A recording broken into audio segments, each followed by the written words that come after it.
شیدے نے دائیں بائیں دیکھ کر حوالات کا تالا کھولا اور اجنبی کے اندر داخل ہونے کے بعد وہاں سے کھسک گیا کہ اجنبی لازمی طور پر اس کی موجودگی کو پسند نہ کرتا۔ اجنبی اسماعیل کے قریب بیٹھ کر آہستگی سے بولا۔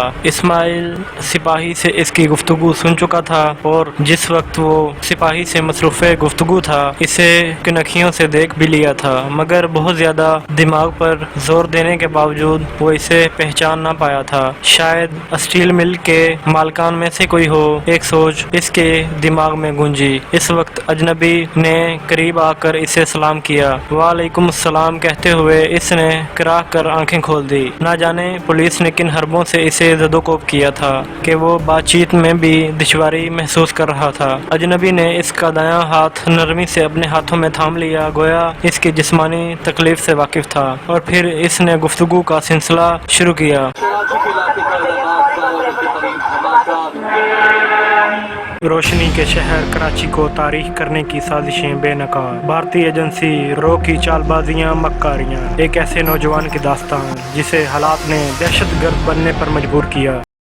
لیکن آگے بڑھنے سے پہلے آپ سے گزارش ہے کہ چینل کو سبسکرائب کیجئے اور ویڈیو کو لائک کر دیجئے تاکہ آپ کو ایسی معلوماتی ویڈیوز ملتی رہیں۔ اجنبی بولا۔ اسماعیل صاحب، میں ایک سماجی کارکن ہوں، میرا نام مرزا سلیم الحسن ہے، آپ کے متعلق اخبار میں پڑھا تھا، بہت دکھ ہوا۔ میرا دماغ اس بات سے متفق نہ ہو سکا کہ کوئی بیٹا اپنی ماں کا قتل اس بے دردی سے کر سکتا ہے۔ لازماً اس کے پس پشت کوئی راز پنہاں ہے، کوئی ایسا راز جس سے ایک دنیا دار صحافی کی ظاہری آنکھیں نہیں دیکھ سکی، اور اس راز کی جستجو مجھے آپ تک لے آئی۔ کیا آپ مجھے اصل کہانی سے آگاہ کرنا پسند کریں گے؟ اسماعیل بولا۔ کیا کرو گے اصل کہانی جان کر؟ اسماعیل نے اپنے قید ہونے کے بعد پہلی مرتبہ تسلی کے الفاظ سنے تھے۔ سلیم الحسن پہلا شخص تھا جس کے لہجے میں اسے ہمدردی کی جھلک نظر آئی تھی، اس کی آواز میں درد جھلکنے لگا تھا۔ اجنبی بولا۔ شاید آپ کی رہائی کا بندوبست کر لوں۔ سلیم الحسن کے لہجے میں ایسا اعتماد تھا جسے محسوس کر کے اسماعیل کا دل خوشگوار انداز میں دھڑکنے لگا تھا۔ اسماعیل بولا۔ اب کچھ نہیں ہو سکتا مرزا صاحب، آپ میری حالت دیکھ رہے ہیں نا، مجھ سے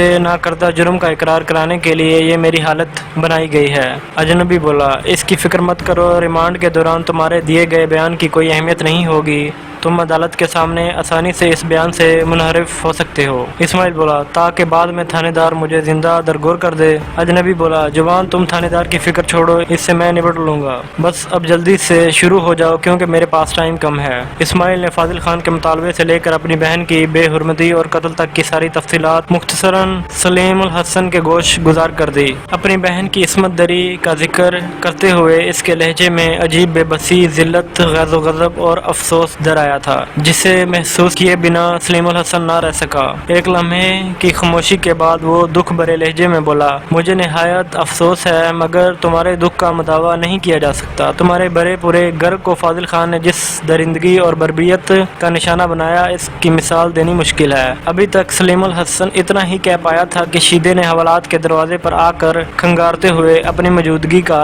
اعلان کیا۔ وہ لازمی طور پر گھنٹہ مکمل ہونے کے بعد آیا تھا، شاید اسے تھانے دار نے بھیجا تھا کہ 1 گھنٹے کا ٹائم سلیم الحسن نے تھانے دار سے ہی لیا تھا۔ اسے دیکھ کر سلیم الحسن نے بغیر کسی سوال جواب کے جیب میں ہاتھ ڈال کر 500 کا نوٹ نکال کر اور رول کر کے اس کی طرف پھینکتے ہوئے بولا۔ شیدے صاحب، چائے وائے پی لو، بس 10-15 منٹ میں آتا ہوں۔ شیدے نے 500 کا نوٹ جھپٹتے ہوئے کہا۔ سر جی، ذرا جلدی کرنی ہے، تھانے دار صاحب پوچھ رہا تھا کہ ملاقاتی چلا گیا کہ نہیں، میں تو اسے آپ کی رخصتی کی رپورٹ دے آیا ہوں، یہ نہ ہو وہ خود ادھر چیک کرنے آ جائے۔ سلیم الحسن سر ہلاتے ہوئے دوبارہ اسماعیل کی طرف متوجہ ہوا۔ تو اسماعیل صاحب، میں کہہ رہا تھا کہ آپ کے خلاف آپ کی اپنی والدہ محترمہ کے قتل کا کیس بہت مضبوط ہے، آپ بلا شبہ بے گناہ ہیں، مگر عدالت ثبوت و شواہد دیکھتی ہے۔ میں اگر قانونی طریقے سے آپ کی رہائی کا کیس لڑوں تو شاید آپ کی رہائی اتنی آسانی سے نہ ہو سکے۔ اس کے ساتھ یہ خطرہ بھی موجود ہے کہ ہمارے کیس جیتنے کی صورت میں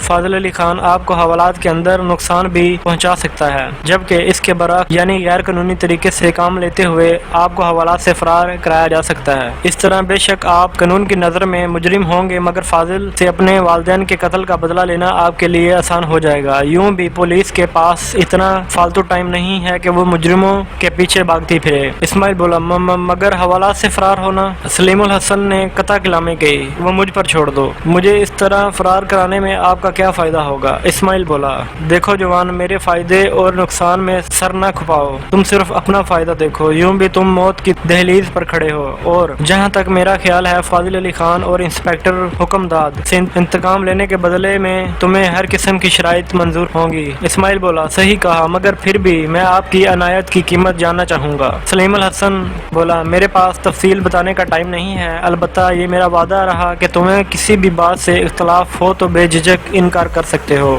اسماعیل بولا اندھا کیا چاہے گا سلیم صاحب، دو آنکھیں؟ سلیم الحسن بولا اس کا مطلب ہے تم یہاں سے فرار ہونے پر راضی ہو؟ اسماعیل بولا راضی نہیں، یہ میرا ایسا خواب ہے جس کی تعبیر کے لیے میں جان کی بازی لگا سکتا ہوں۔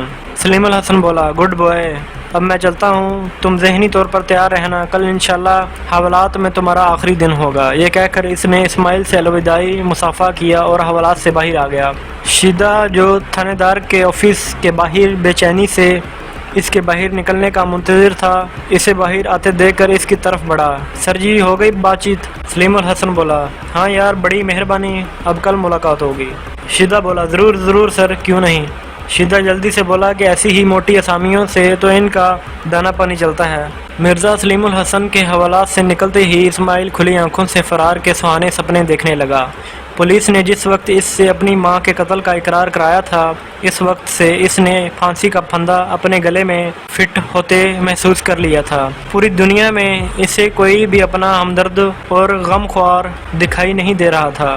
ایک شکیل ایسا تھا جس سے اس کی امیدیں وابستہ تھی، مگر وہ بھی مطلبی نکلا تھا۔ نامعلوم پہلے دن بھی وہ کیسے اس کا حال احوال پوچھنے چلا آیا تھا، شاید اس دن اسے حالات کی سنگینی کا اندازہ نہیں تھا، پھر بعد میں کسی بہی خواہ کے سمجھانے پر اس نے اسماعیل کی مدد سے ہاتھ کھینچا تھا۔ یہ بھی ہو سکتا تھا کہ اسے فاضل علی خان نے دھمکی دی ہو، کچھ بھی تھا، بہرحال اسماعیل کو پہلے ہی اس کی مدد کے بارے میں تردد تھا۔ اس کے گھریلو حالات سے بھی وہ واقف تھا اور اس کی مالی حیثیت بھی وہ خوب جانتا تھا۔ اسے پتا تھا کہ شکیل نہ تو اس کے مقدمے کی پیروی کے لیے کوئی اچھا وکیل ہائر کر سکتا ہے، اور نہ ہی اس میں اتنی جرأت تھی کہ وہ اسے حوالات سے فرار کروانے میں اس کی کوئی مدد کرتا۔ ایسے میں اپنی موت کا یقین ہو جانا کوئی اچنبے کی بات نہیں تھی، مگر پھر نہ جانے کہاں سے وہ رحمت کا فرشتہ نمودار ہوا جس نے اسماعیل کی سوئی ہوئی امنگوں کو پھر سے بیدار کر دیا، اس کی ڈوبتی ہوئی ناؤ کو ساحل کی جھلک دکھلا دی اور اس کے سینے میں بجھی انتقام کی چنگاری کو رہائی کی امید دلا کر بھڑکتے ہوئے الاؤ میں بدل دیا تھا۔ وہ ایک تعلیم یافتہ شخص تھا اور جانتا تھا کہ سلیم الحسن کی اس سے لازماً کوئی غرض وابستہ تھی، مگر اس کے لیے یہ بات ثانوی حیثیت رکھتی تھی۔ اس کی رہائی کے بدلے سلیم الحسن زیادہ سے زیادہ اس سے کوئی ناجائز کام لیتا جس میں قتل، اغوا سے لے کر سمگلنگ تک شامل ہو سکتی تھی، مگر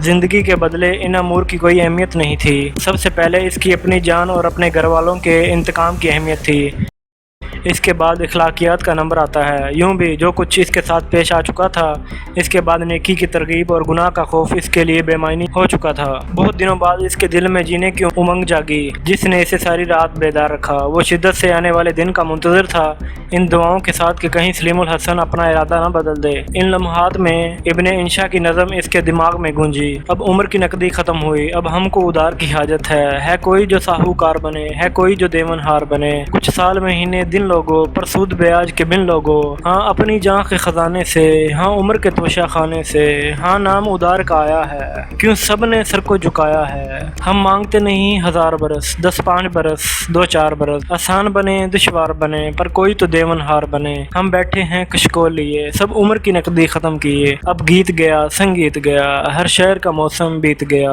اب پتجھڑ آئی پات گرے، کچھ صبح گرے کچھ رات گرے، یہ اپنے یار پرانے ہیں، ایک عمر سے ہم کو جانے ہیں، ان سب کو ہم نے بلایا ہے اور جھولی کو پھیلایا ہے۔ جب عمر کا آخر آتا ہے، ہر دن صدیاں بن جاتا ہے، جینے کی ہوس ہی نرالی ہے کون جو اس سے خالی ہے۔ یہ 5 برس یہ 4 برس، چھن جائیں تو لگے 1000 برس، سب دوست گئے سب یار گئے، تھے جتنے ساہوکار گئے۔ نمکین پانی اس کی آنکھوں سے نکل کر اس کا چہرہ دھونے لگا۔